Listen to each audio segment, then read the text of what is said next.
where the skyline meets opportunity. Las Vegas isn't just a destination, it's the future of commerce. Las Vegas is not just about casinos, hotels, and entertainment anymore. This city is turned into one of the most interesting commercial real estate markets in the country. But here's the truth.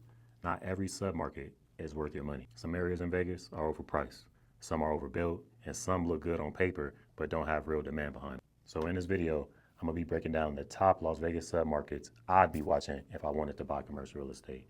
Retail, industrial, medical, office, mixed use, and more importantly, why these areas matter. What's going on, y'all? It's Ace with Elite Capital, and I help business owners and investors and entrepreneurs understand commercial real estate, identify opportunities, and make smarter moves with their money. Today, we're gonna be talking about the best submarkets in Las Vegas to buy commercial real estate. I'm talking about where people are moving, where businesses are expanding, and where long-term demand is being created. So the game is not buy anything in Vegas. The game is buy in the right submarkets with the right tenant demand at the right basis. Because in commercial real estate, you don't just buy the building. You buy location, you buy income, you buy future demand, and you buy the path of growth. So before I get into the submarkets, you gotta understand the bigger picture. Las Vegas is still a growing market, but it's not a free-for-all. Industrial, retail, office, and multifamily are all moving differently. Industrial had a major run after 2020, and Southern Nevada's industrial inventory expanded over 186 million square foot in 2025, and 5 million square feet of net absorption for the year.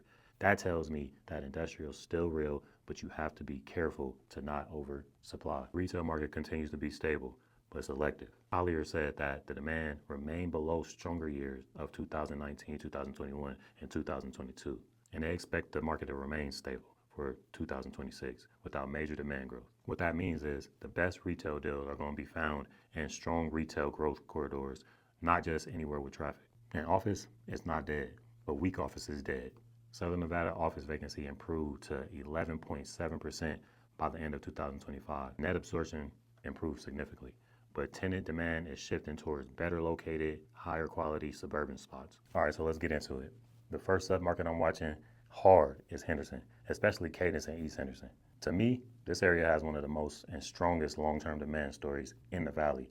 You have a master plan growth, you have family households, new rooftops, schools, medical demand, retail demand, and people who actually live there full time. And that matters because when you're buying commercial real estate, you want daily needs demand.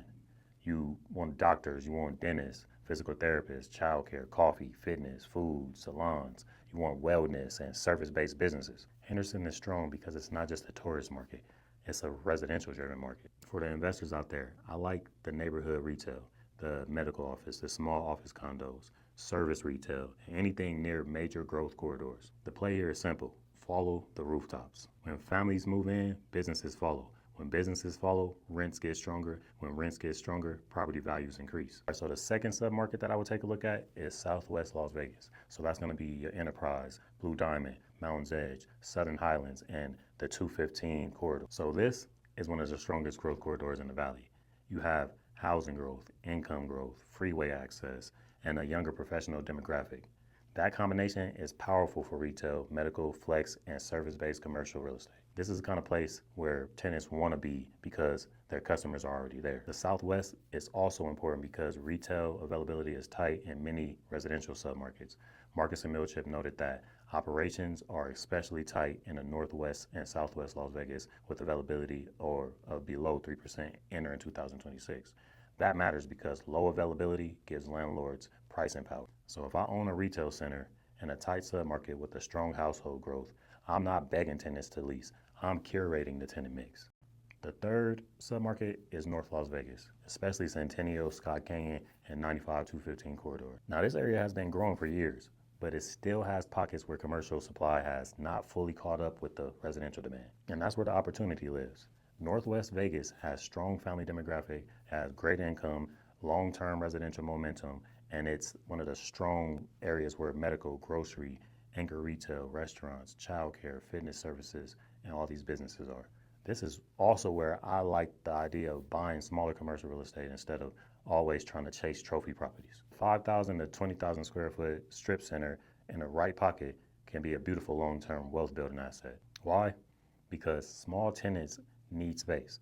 Local businesses need space and service providers need space.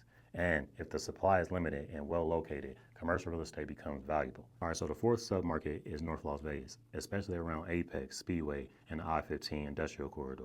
All right, so this will be more of your industrial and logistics play. North Las Vegas has been one of the most important industrial growth areas in Southern Nevada because land availability, freeway access, distribution demand, and regional logistics. But let me be clear, this is not where you just buy blindly. Industrial has had a lot of new supply. Colliers noted that the post-2020 e-commerce boom drove vacancy down 1.3% in 2022. But that same boom also stimulated a lot of development, especially bulk warehouse buildings. So today, the opportunity is not simply industrial is hot. The opportunity is being specific. So that's going to be a small bay industrial, your contractor yards, your flex space, your outdoor storage, service industrial. Properties that serve real local operators, not just massive speculative warehouses. And that's where I'll be really paying attention. The fifth submarket is Summerlin and the West Side.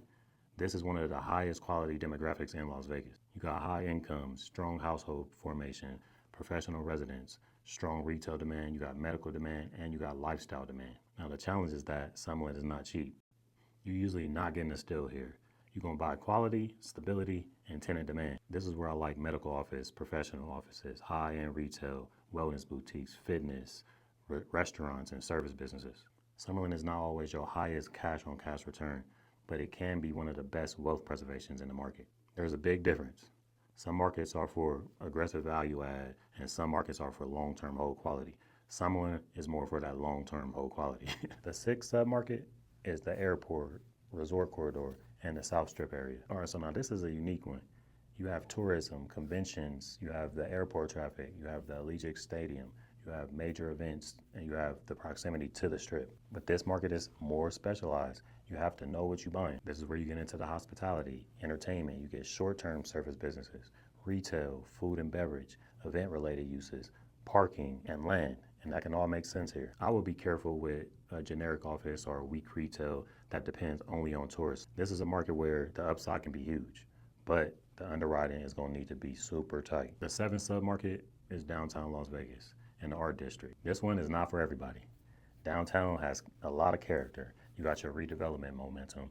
You have older buildings. You have creative tenants, restaurants, nightlife, and mixed-use potential. But it also has more risks, more property condition issues, more financing complexity, and more block-by-block variation. You could be one street away from great opportunity or one street away from headache. That said, this is where smart investors create value. If you understand adaptive reuse, zoning, tenant demand, redevelopment, local culture, downtown can be a powerful play. But this is not where I recommend a beginner to buy their first random building. But for an experienced operator, this can be a strong value add play. So if I had to narrow it down, my top 3 Las Vegas submarkets to watch would be number 1 would have to be Southwest Las Vegas because residential growth, retail tightness, and service demands are strong. My number 2 would have to be Henderson, Cadence, because it's family-driven growth. It creates long-term medical, retail, and daily needs that meet demand. And last but not least, Northwest Las Vegas, because there's still a lot of pockets where commercial supply has not fully caught up with household growth. So now let me tell you what I would not do. I would not buy a property just because it says Las Vegas. I would not buy weak office in a weak location just because the price looks discounted. I would not buy retail without understanding tenant demand, traffic patterns, household income, and surrounding competition. I would not buy industrial without understanding vacancy, clear heights, loading yard space, and tenant depth and replacement costs. And I would definitely not buy a building where the only strategy is hope rents go up. Hope is not an investment strategy. All right, so the best commercial real estate investors do not chase buildings. They follow demand. They follow people, they follow income, they follow infrastructure, they follow business growth, and they follow where the city is gonna go next. Vegas still has a major opportunity, but the easy money market is gone. You have to be a sharper investor now. The best deals are gonna go to the investors who understand the submarkets, the tenant demand, financing, and value add strategies. So if you're looking to buy, sell, lease, invest in the commercial real estate here in Las Vegas, tap in with me. I'm Ace with Elite Capital, and I help investors and business owners make smarter moves in commercial real estate. Don't just buy property, buy position.